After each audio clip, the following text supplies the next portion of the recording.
The word Ephesus means permission. We'll just go over this one because we don't have time to go over everything. But we'll go over the one letter to one of the churches, the first of the 7 stages of progression. The word Ephesus means permission. The disciple, the first thing the disciple must do in order to tread the path is give himself permission to take that first step. Why does he have to give himself permission? Because everybody is saying to him what? You can't do that. Who do you think you are? It's like when I started studying the book of Revelations, they said to me, well, you can't study those mysteries. You're not supposed to know these mysteries. If the prophet wants you to know that, he's going to tell you. Okay? So I give myself the Ephesus step. I give myself permission to defy that. I defied that authority, and I took that step anyway.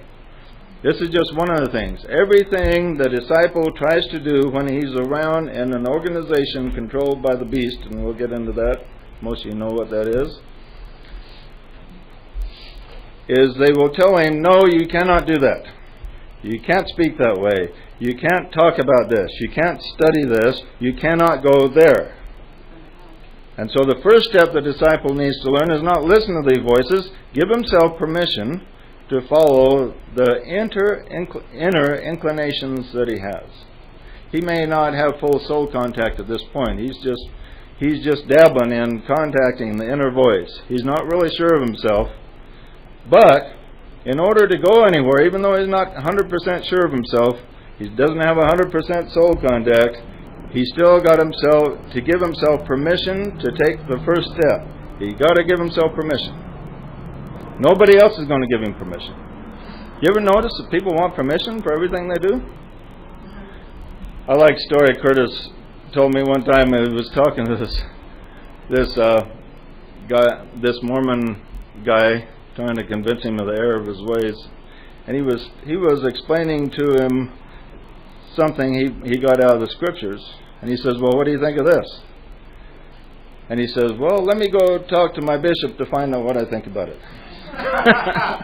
No, right, Kurt? Who was that? Do you remember? I think, isn't that the guy with the seminary? I don't remember.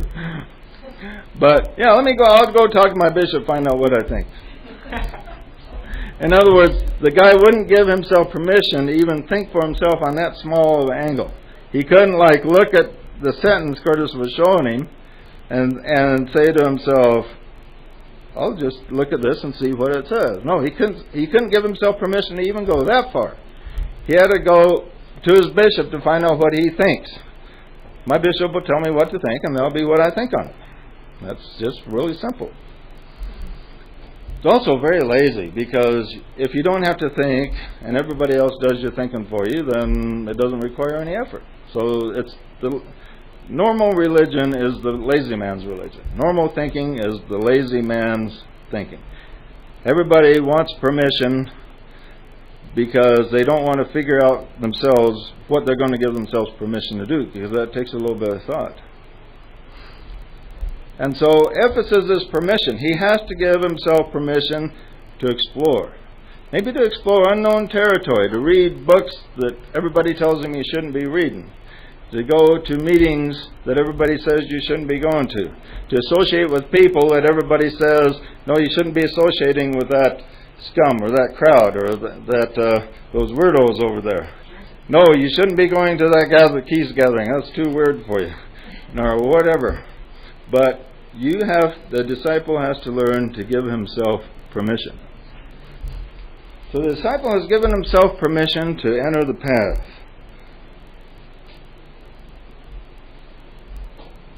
And the inner voice, the voice of God says to him, I know your works and your labor and your patience, how you cannot bear them which are evil. And you have tried them which say they are apostles, and you have found them liars. Who are the apostles? The apostle means a sent one. In other words, somebody that claims to be sent from God to teach you is an apostle, according in this context. So who are the apostles that he's supposed to test? These would be any minister, priest, prophets, teachers.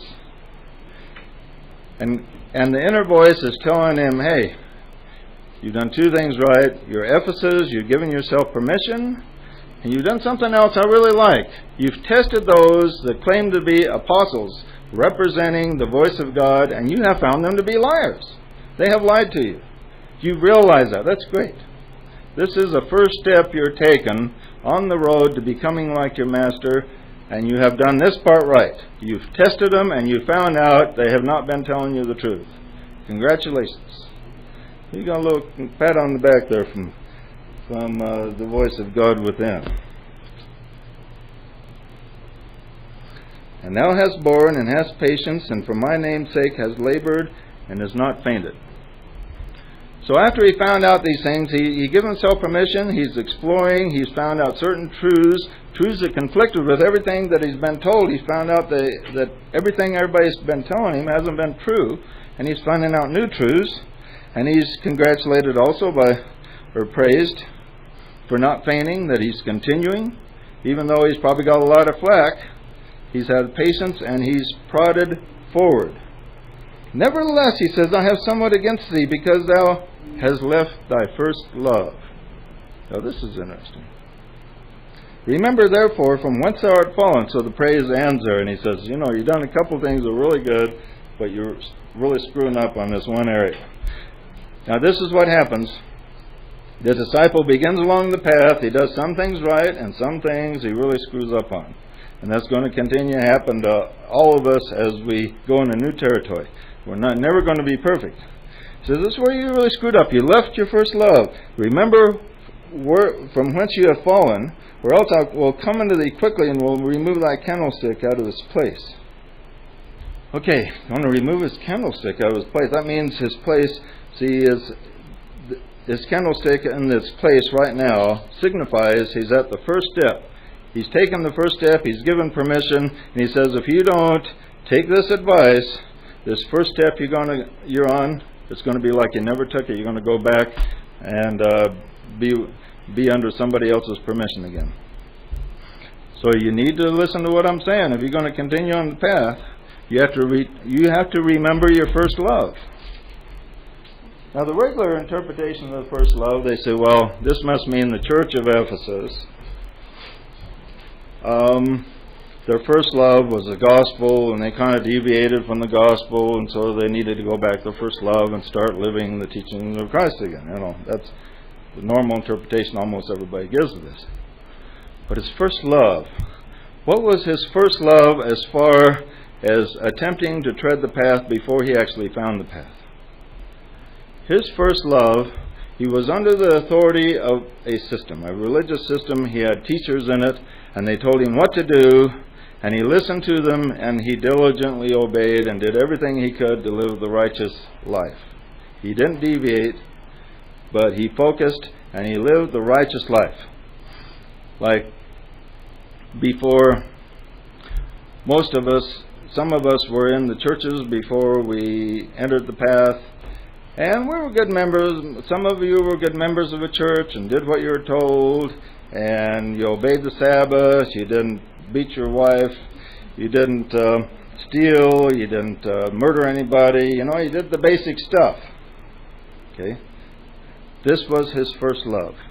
His first love was when he was in an organization that falsely led him to believe he was on the path. He was very diligent in fulfilling everything he was supposed to do.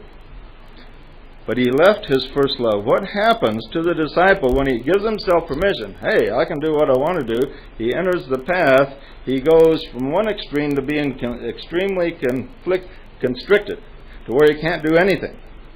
And then he enters the path and he says, I can give my permission to do this. Well, I can give my permission to do other stuff. I'm going to eat, drink, and be merry and really have a good time. And so he goes overboard, becomes big partier,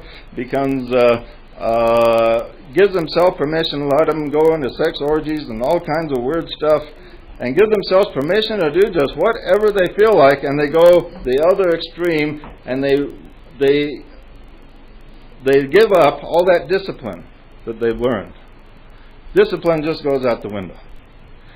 So here the voice of the Spirit comes to him. So he's like the prodigal son. He goes and parties and squanders all that good press that he earned with the inner voice. But sooner or later, in a moment of silence, he listens again, and the voice says, return to your first love. You've got to go back to the discipline. Sure, you've got permission to do this and that, but it has to be balanced. And the discipline you learned before you entered the path, some of that, not everything you learned before you entered the path is bad. You know, you learned that these guys lied to you and that, but some of that discipline that you got down, you need to take with you and apply it with common sense in your life. Return to your first love. And he said, you mean I just can't do everything I want to do? I got to still control myself? Yep, you still got to control yourself. I mean, you just can't go have an affair with your neighbor's wife or whatever. You can't do anything. You sure give yourself permission. That's an important principle, but not permission to do anything. Just a couple more minutes and we'll finish this thing. What? Yeah. Okay, well, we'll take off on where we left off here. And they're calling us to dinner, so I guess we better go. And we'll see you back here. What time, Artie? Do we meet back? 7. We meet back here at 7? Back here at 7. Is that what it says? Okay.